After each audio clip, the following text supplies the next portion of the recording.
이번 시간은 동서발전 가족 여러분들께 도움이 되는 정보를 드리기 위해 준비를 했습니다. 바로 동서발전 자기발전소 시간인데요. 누군가와 친해지고 싶을 때 여러분은 어떤 방법을 사용하시나요? 무조건 호감을 얻는 다양한 방법 중에 칭찬이라는 도구가 있다고 해요. 사회심리학에서도 검증이 된 방법인데요. 사람의 마음을 녹이는데 칭찬만한 게 없다고 합니다. 희대의 사기꾼으로 알려진 프레드라는 사람이 사기꾼이라는 죄명으로 감옥에 잡혀 들어갔는데 이 사람을 감옥에서 꺼내준 건 다름 아닌 사기를 당한 피해자였다고 하니까 이 칭찬이 얼마나 강력한 힘을 가지고 있는지 짐작할 수 있으시겠죠? 문제는 칭찬이 중요하다는 건 누구나 알고 있지만 대부분 제대로 칭찬하는 방법을 몰라서 망설이시는 분들이 많더라고요. 그래서 오늘 제가 전문가 한 분을 모시고 칭찬의 기술에 대해서 정보를 드리고자 합니다. 나 자신과의 소통을 연구하고 창의적 문제 해결 방법을 이야기하는 SAP 코리아 DT 파트너 김다원님입니다. 안녕하세요. 안녕하세요. 반갑습니다. 안녕하십니까. 동서발전 가족 여러분. 오늘 칭찬에 대한 주제로 칭찬에 대해서 이야기를 할 수 있게 되어서 매우 기쁘게 생각합니다. 정은지 아나운서님, 혹시 이 칭찬이 무엇이라고 혹시 생각하세요? 칭찬은 상대방을 기분 좋게 해준다거나 좀 이렇게 세워주는 거 아닌가요? 네, 맞습니다. 거기서 더 나아가서요. 보다 제대로 된 칭찬의 기술이 있어가지고 오늘 좀 소개를 해드리려고 해요. 이 로체스터 대학의 제니퍼 캐츠 교수는 사람들이 어떤 칭찬에 더 호감을 느끼는지 알아보기 위해서 굉장히 흥미로운 사례가 있어서 제가 한번 들고 와봤습니다. 네. 198명의 성인 남녀를 모아가지고요, 짧은 자기소개서를 쓰게 하고 이 자기소개서를 참고를 해가지고 2가지 버전의 칭찬을 들려주었다고 해요. 아나운서님 한번 잘 들어보세요. 네. 첫 번째, 그림 정말 잘 그리시네요. 너무 멋있어요. 자, 2번째, 정말 친절하고 너무 좋으신 분 같아요. 자, 이렇게 2개. 네. 이렇게 2가지를 사람들에게 물었다고 합니다. 과연 어떤 칭찬을 한 사람에게 더 큰 호감을 느꼈는지 아나운서님 혹시 결과가 어땠을까요? 저는 결과는 잘 모르겠는데 개인적으로 저는 1번이 조금 더 좋은 것 같아요. 역시 딱 정답을 맞춰주셨습니다. 실험의 결과, 이 사례의 결과도요, 1번이었다고 해요. 분명 똑같이 듣기 좋은 말이긴 하지만 60%가 넘는 참가자들이 2번째 칭찬보다 이 첫 번째 칭찬에 더 많은 호감을 느꼈다고 하는데요. 이유는 자신이 동의할 수 있는 점을 콕 집어가지고 칭찬을 해줬기 때문이에요. 이 2번째 칭찬의 경우에는 듣기 좋은 말이긴 한데 선뜻 좀 동의하기가 좀 어려운 부분이 좀 있죠. 네, 약간 인사치레를 해주는 말 같이 느껴졌어요. 네, 맞아요. 사람에 따라서는 뭐야, 그냥 하는 말인가? 라고. 이게 칭찬을 분명 듣긴 들었는데 좀 기분이 애매하고 이게 칭찬이 맞는 건가? 그냥 말씀대로 인사치레인가? 하는 것 같이 많이 느껴지긴 하죠. 근데 왜 그런 기분이 드는 거예요? 바로 이 듣기 좋은 말이 곧 칭찬이라는 우리들한테 이 잘못된 인식이 있기 때문인데요. 이 칭찬의 본질, 첫 번째는요, 칭찬이 과연 듣는 사람이 인정할 수 있는 부분인가입니다. 약간 설득이라는 말이 좀 떠오르는데요. 맞아요. 이런 점에서 칭찬은 곧 설득에 가깝다라고 말씀을 드릴 수 있을 것 같아요. 이에 대해서 이 제니퍼 교수는요, 이렇게 설명을 했습니다.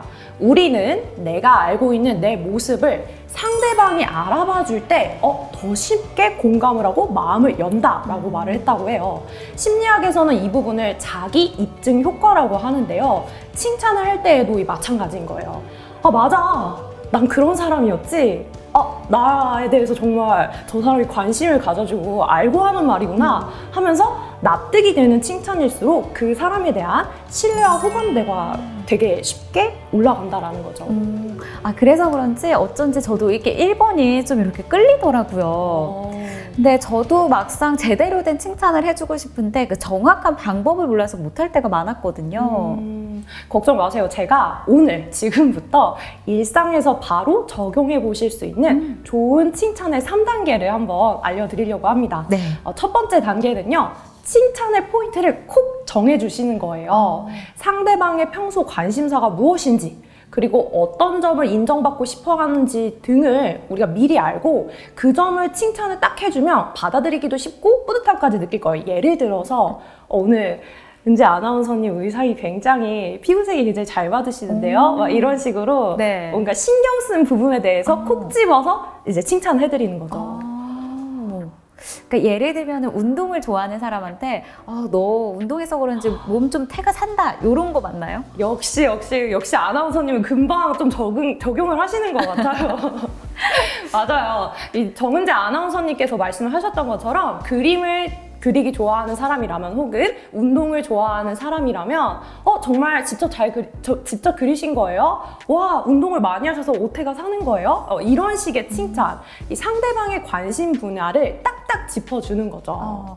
콕 집어서 칭찬을 해줘라 요 말씀이신 거죠? 네, 맞습니다. 그러면 2단계도 궁금해요. 네, 빨리 알려드릴게요. 네. 2단계는요, 이 칭찬의 근거를 제시를 하는 거예요. 내 칭찬의 상대가 납득할 수밖에 없는 이유를 반드시 함께 이야기를 해주는 건데요. 부장님 매일 아침 일찍 나오시네요. 와, 진짜 부지런하세요. 이러면 그래, 내가 일찍 나왔지. 그래, 난 부지런한 사람이야. 대리님, 발표 너무 잘 들었어요. 와, 말씀을 어쩜 그렇게 청산유수로 하세요? 어때요? 그러면은, 내 발표가 잘 됐구나. 기분이 좋아진다라는 거죠. 이렇게 최소한 하나의 근거를 콕 집어서 정확하고 구체적으로 칭찬하는 겁니다. 이 두루뭉술하고 막연한 칭찬은요, 자칫 잘못하면 좀 성의 없어 보이는 칭찬으로 보일 수도 있고, 쉽게 납득이 안 가기 때문에 조금 반발감, 경계심이 좀 든다라는 거죠. 그러니까 내가 생각해도 동의할 수밖에 없는 그런 이유를 들어서 칭찬을 해주는 건가요? 네, 맞습니다. 이 3단계는요, 그거의 연장선으로 억지로 포장하지 않기인데요. 상대의 콤플렉스를 억지로 포장하려고 애쓰지 않는 것이 굉장히 중요합니다. 요게 저는 조금 어려운 것 같은데 조금 자세하게 설명 좀 해주세요. 네, 예를 들어서 괜히 저 사람이 호감을 빨리 사고 싶어서 칭찬한다고 건드렸다가 서로 감정만 상하기 십상인 것들이 많이 있는데요. 예를 들어서 제가 오늘 유독 뾰루지가 많이 났어요. 아까 촬영하기 전에 계속 들렸는데 막 피부가 이상한데 갑자기 어쩜 이렇게 피부가 도자기 피부 같으세요? 라던가 혹은 노래방에 가서 회식을 한다고 노래를 불렀는데 막 삑사리가 나고 음치인데 와, 가수 하셔도 되겠어요 라고 이런 칭찬을 약간 들었을 때 아나님만 못하고 날 놀리는 건가? 약간 이런 생각이 든다라는 거죠. 저 사람이 나에 대해서 지금 알고 하는 소린가? 이렇게 하고 서로 기분이 상할 수 있다라는 걸. 내가 생각해도 좀 동의가 안 되는 그런 칭찬을 말씀하시는 거죠? 네, 맞습니다. 칭찬이라는 게 저는 되게 쉽게 생각했는데 생각보다 이게 쉬운 게 아닌 것 같고 제대로 된 방법을 알고 칭찬을 해야겠다 이런 생각이 좀 들어요. 네, 맞습니다. 근데 특히 한국인들은 더 약간 조심을 해주셔야 될 게요. 실제로 아주대학교 심리학과 김경일 교수님께서요, 전 세계에 있는 사람들에 비해서 이 한국인들은 굉장히 관계지향적이다라고 말씀을 하셨어요. 이런 관련한 재미있는 또 사례가 있어가지고 앞에 그림을 한번 보시겠어요? 네. 원숭이, 바나나, 팬더가 있네요. 네, 맞아요. 원숭이, 바나나, 판다 이렇게 3개가 있는데요. 만약에 이 3개 중에 2개씩 묶는다면 어떻게 묶으시겠어요? 좀 고민되긴 하는데 저는 그래도 원숭이랑 바나나? 정은재 아나운서님, 한국인임을 정확하게 입증을 하셨습니다. 맞아요. 우리 대한민국 사람들은요, 이 원숭이나 바나나를 이렇게 둘이 이렇게 묶는다고 해요. 근데 정말 재미있게도 대부분의 서양 사람들은요, 원숭이와 판다 이렇게 동물을 2가지를 묶는다고 합니다. 같은 동물이니까요. 저도 그 생각을 하기는 했는데 원숭이가 바나나를 먹는 거 우리가 잘 알고 있잖아요. 네. 그래서 묶은 거거든요. 맞아요. 근데 사실 정답은 없는데 여기서 우리가 알 수 있는 건 이 한국 사람들은 특히 관계지향적으로 사고를 하는 사고 체계를 갖고 있구나 하는 점이에요. 그래서 칭찬을 받을 때에도요, 나뿐만이 아니라 나의 관계를 존중받기를 원한다라는 거죠. 뭐 예를 한번 좀 들어주시겠어요? 네, 되게 굉장히 많이 하시는 실수들 중에 한 가지 예가 있어서 들고 왔어요.